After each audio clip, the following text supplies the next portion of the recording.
Now, back to Coastal Living on KZTV. Welcome back, everyone. Thanks for watching Coastal Living. Now, please welcome our friends with the U.S. Border Patrol from the Kingsville Station. We have Duke. Raise your hand, Duke. All right, we have Marcos, Damien, and Justine. All right, now that everybody's gotten acquainted, thank you for joining us. This is your second visit with us, and we're really excited for everything there really is to learn about Border Patrol. So tell us what got you into this career.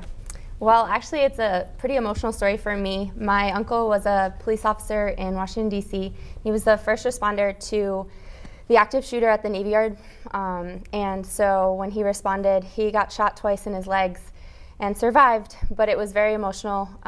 But law enforcement from around the nation came and showed support, and I decided that I wanted to be a part of that law enforcement family. Amazing. Well, bless your heart. And that's a serious why. Yes. And why did you get into it? Well, my story's not as touching as hers, but I knew at a young age that I always wanted to do law enforcement. I always knew, and not necessarily Border Patrol. But in college, there in Kingsville, I looked into Border Patrol. Someone asked me to do it, and I looked into it. Interesting, and I applied, and I was in. Awesome. So it's something you always knew that you were passionate about. Yes, ma'am. All right. And how about you, Duke? Myself, my father was a policeman here in town for 36 years, and so it was pretty much a legacy that I actually joined law enforcement after growing up with him, seeing him get in uniform day in and day out when I was young. Very cool. My little man wants to be a firefighter like his dad, so it's neat to see how influential your parents can be. And how about yourself? Ditto. Same thing? No. So, repeat. No, with me it was getting a good job, benefits, retirement, trying something I could give back to the community, and worked out. Absolutely. Well, congratulations to you all, and thank you for helping us and our country the way that you do. Now, obviously, there are a lot of misconceptions about the Border Patrol. What are some that really stand out to you? You've got a platform here to share with the public, so tell us what you think. I'll take misconceptions. There's two that come to mind when we're talking about the Border Patrol and what we do. And one would be job related. People come to our checkpoint or they see us at the store or wherever they see us, and they see us in uniform, they think, that guy, that's one-track mind. This is all they do is Border Patrol. Yes. Which not. They don't see or they don't know the humanitarian aspect of what we do, which is concentrating on rescues of aliens or subjects in the brush. We work, we have 1,900 square miles of area that we have to cover for, that we're responsible for. So when somebody calls and says they're in need, trying to dispatch somebody to try to find them is very hard. Yes. One of our agents was very instrumental in coming up with a placard system where we place these placards strategically throughout our ranches, and that gives concise direction on what they need to do if they're in need. So they call, our dispatcher takes the answer or answers the phone, they call and say, you know what, are you by a placard? Did you see one in the past? And the placard has a number, and they'll say, yeah, number 19. Well, we know exactly where to concentrate our efforts. We send our people straight over there to try to find them. So that's one aspect that they don't see about Border Patrol. Sure. The other part would be the off-duty part.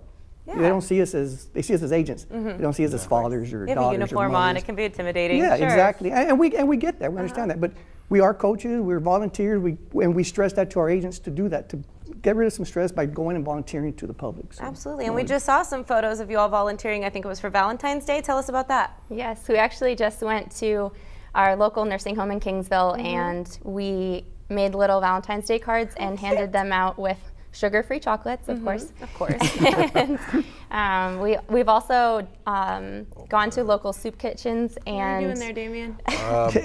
he's dancing. We're We had dancing to dance off. to promote healthy hearts. All right. So they got us dancing there at the Weavers of Love Soup Kitchen, and where we also help out. But yeah, I was dancing there. Cute. We I were love dancing there it. that day. We had a dance off. Awesome. So Sure. obviously y'all can get down, like you Yes. mentioned, you see someone in uniform, you think that they're one-track mind, only, straight face, no good times here, but obviously y'all are having a great time. Yes. You're nothing but smiles, and I love that. It's contagious. And, I think it's important for us to see this side of you because, yeah, a lot of people have some real misconceptions about it. At the end of the day, you're human beings helping take care of us as human beings, interacting with other human beings. It's an understanding that we're all the same, we're all one, and we're treating each other accordingly, but you're also protecting our country, Yes, which is ma'am. very important. And tell us other ways that you all give back to the community. That's just one little day out of the entire year. Y'all are constantly doing things. Yes, there's many events we go to.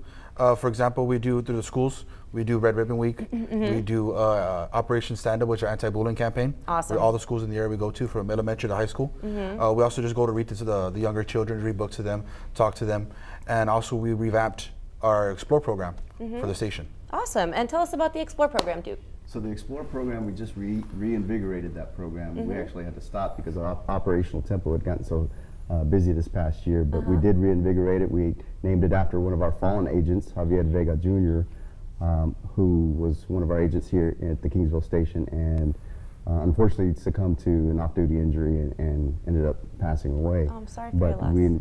with that post, we were able to honor him with his badge number, which was 252. So we've got that up and running, and these two head the program, and it's That's just awesome. something that's great for the community, great way to give back to our young children in the community and teach them and get them started on that law enforcement career. Absolutely. I know I always used to look forward to the drug-free week and whenever the officers came in or whoever in uniform, because it's inspiring, especially for kids, because you're like superheroes. You really are.